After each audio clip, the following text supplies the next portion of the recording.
আগামীকাল জরুরি বোর্ড সভা ডেকেছে বাংলাদেশ ক্রিকেট বোর্ড বিসিবি। আসন্ন বোর্ড সভা বুধবার সকাল 11টায় যুব ও ক্রীড়া মন্ত্রণালয়ে অনুষ্ঠিত হবে। আর এই সভাতে পদত্যাগের ঘোষণা দিতে চলেছেন বর্তমান বিসিবি বস নাজমুল হাসান পাপন। জানা গেছে লন্ডনে থেকে ইমেইলে তার পদত্যাগপত্র জমা দিবেন পাপন। আর ভিডিও কনফারেন্সের মাধ্যমে সবাই যোগ দিয়ে পদত্যাগের কারণ বিস্তারিত তুলে ধরবেন। এদিকে ক্রিকেট পাড়ায় কান পাতলে শোনা যাচ্ছে বাংলাদেশের সাবেক ওয়ানডে অধিনায়ক তামিম ইকবালকে বিসিবির পরিচালক করা হতে পারে।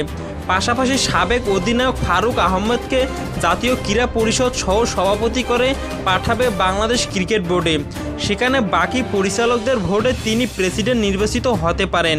ইতোমধ্যে জালাল ইউনুস বোর্ড পরিচালক পদ থেকে পদত্যাগ করেছেন।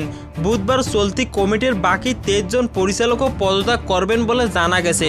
এর ফলে নতুন মুখ দেখা যাবে বিসিবির পরিচালনা পর্ষদে।